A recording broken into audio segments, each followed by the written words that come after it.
अस्सलाम वालेकुम students, welcome back to my channel. Hope so आप सब ठीक होंगे। सो आज हम डिस्कस करने जा रहे हैं अपने गमीटोजेनेसिस का प्रोसेस। गमीटोजेनेसिस का प्रोसेस मैं आपको ऑलरेडी बता चुकी हूँ कि गमीटोजेनेसिस का प्रोसेस क्या था, कि हमारे पास प्रिमोर्डियल जर्म सेल से जितने भी स्पर्म्स और जो एग्स बनेंगे उसको हम क्या कहेंगे, गमीटोजेनेसिस। सो oogenesis का प्रोसेस क्या है? oogenesis का प्रोसेस हम देखते हैं कि oogenesis में बेसिकली हमारे पास जो oogonia से oocyte बनेंगे उसको हम क्या कहेंगे, oogenesis। oogonia से क्या बनेंगे, oocyte। ठीक है, आपने याद रखना है oogonia से oocyte। अब आप सोच रहे होंगे oogonia क्या है।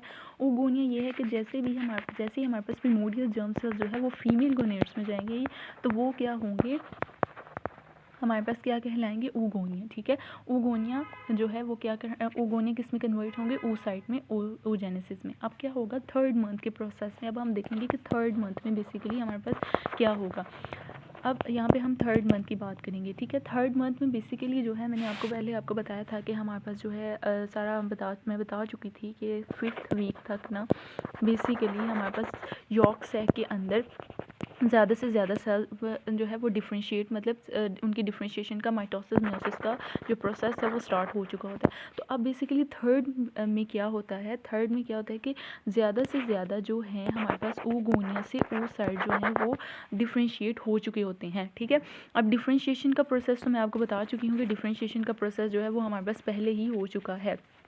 ठीक है, डिफ्रेंशिएशन तो हो चुकी है हमारे पास। अब डिफ्रेंशिएशन के बाद हमारे पास क्या होगा कि डिफ्रेंशिएशन के बाद हमारे पास क्या है, जैसे हमारे पास ये एक मतलब oogonia है। ठीक है, oogonia के ऊपर जो है वो हमारे पास माइटोसिस हुई है और वो बन गया है oocytes। अब oocyte के बाद जब थर्ड मंथ का प्रोसेस आएगा, ये सबसे हमारे पास जो है स्टार्टिंग से ही हो रहा था, मतलब फर्स्ट डे से आप समझ लें कि थर्ड मंथ से पहले पहले तक ये सारा प्रोसेस हमारे पास होगा। अब थर्ड मंथ के बाद क्या होगा, जितने भी हमारे पास ये oogonia हैं, ये जितने भी oogonia वाले सेल्स हैं, इनके ऊपर क्या होगा, इनके ऊपर हमारे पास एक फ्लैट एपिथेलियल लेयर आना शुरू हो जाएगी। ठीक है, एक फ्लैट क्या आएगी, फ्लैट एपिथेलियल सेल। ठीक है, तो इसको हम क्या कहेंगे, फॉलिक्यूलर सेल। ठीक है, इसको हम क्या कहेंगे, फॉलिक्यूलर सेल। इसके ऊपर एक फ्लैट एपिथेलियल सेल की लेयर आ जाएगी।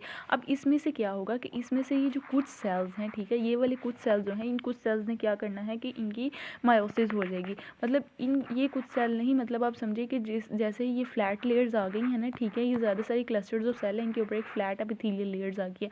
इस तरह के आपको पता है कि और भी ज़्यादा इस तरह के सेल्स वगैरह प्रेजेंट होंगे जिनके ऊपर फ्लैट एपिथेलियल लेयर होगी। तो इनमें से कुछ सेल्स जो हैं वो क्या करेंगे, मायोसिस के प्रोसेस को स्टार्ट कर देंगे। ठीक है, अब मायोसिस के प्रोसेस को स्टार्ट करेंगे तो मायोसिस सारी करने के बाद प्रोफेज 1 पे क्या इन्होंने हो जाना है, अरेस्ट हो जाना है। प्रोफेज 1 पे इन्होंने अरेस्ट हो जाना है। ठीक है, उसके बाद जो है वो इसमें से कुछ मायोसिस करेंगे और कुछ माइटोसिस करेंगे। माइटोसिस वाला प्रोसेस तो चलता रहेगा, उसको कोई डिफ़िकल्टी नहीं आएगी, लेकिन मायोसिस वाले प्रोफेज 1 पे क्या होना शुरू हो जाएंगे, अरेस्ट होना शुरू हो जाएंगे। ठीक है, जो प्रोफेज 1 पे अरेस्ट हो गए हैं उनको हम क्या कहेंगे, उनको क्या नाम देंगे, प्राइमरी oocyte। ठीक है, उनको हम क्या नाम देंगे, प्राइमरी oocyte। ठीक है, ये सारी बात थी, इसमें कोई भी चीज़ मुश्किल नहीं होगी। ओप्सो जो मैंने आपको बताया इसमें से आपको कुछ भी मुश्किल नहीं लगा होगा। ठीक है, अब जो है प्राइमरी oocyte, अब हम बात क्या करेंगे कि अब हम बात ये करेंगे कि 5th मंथ के एंड तक क्या होना शुरू हो जाएगा कि हमारे पास जो है मैक्सिमम माइटोसिस, जितनी भी माइटोसिस उन सेल्स की माइटोसिस होनी थी, या जितनी भी oogonia की माइटोसिस होनी थी, या कुछ ऐसे सेल्स जिनके ऊपर फॉलिक्यूलर लेयर्स आ गई थी उनकी माइटोसिस होनी थी, वो कंप्लीट हो जाएगी। ठीक है, और हमारे पास जो है 5th मंथ तक, मतलब 5th मंथ के एंड पे हमारे पास क्या होगा, 7 बिलियन oocyte जो हैं वो हमारे पास बन चुके होंगे। कितने, 7 बिलियन oocyte। ठीक है, ये आपके पास MCQs में पूछा जाता है। अब बेसिकली ये oogonia वाला जो प्रोसेस है ना, oogenesis वाला प्रोसेस, ये आपने याद रखना है। ये पूछा जाता है कि ये oogenesis वाला प्रोसेस कब होगा। oogenesis वाला प्रोसेस आपको पता है कि ये बिफोर बर्थ होगा। ठीक है, इसमें मुझे नहीं लगता कि इसमें आपको कोई चीज़ मुश्किल लगी होगी कि ये सारा प्रोसेस कब होगा, बिफोर बर्थ होगा हमारे पास।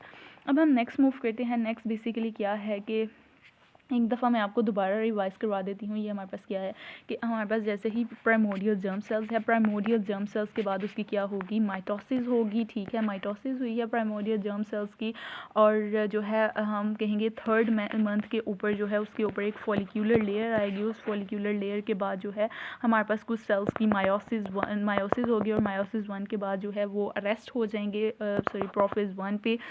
तो उसके बाद क्या होगा, वो हमारे पास क्या कहलाएंगे, प्राइमरी oocyte। ठीक है, अब प्राइमरी oocytes का आपको पता है कि ये हमारे पास जो अंदर सेल्स हैं और उसके ऊपर जो है फ्लैट एपिथेलियल लेयर आएगी, जिसको हमने क्या कहा था, प्रिमोर्डियल फॉलिक्यूलर लेयर। क्या कहेंगे इसको हम, प्रिमोर्डियल, याद रखना है, प्रिमोर्डियल फॉलिक्यूलर लेयर।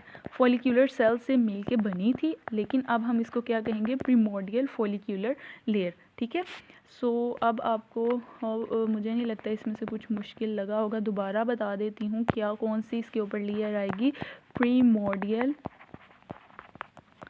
Follicular layer. ठीक है, इसके ऊपर ये वाली लेयर आएगी हमारे पास।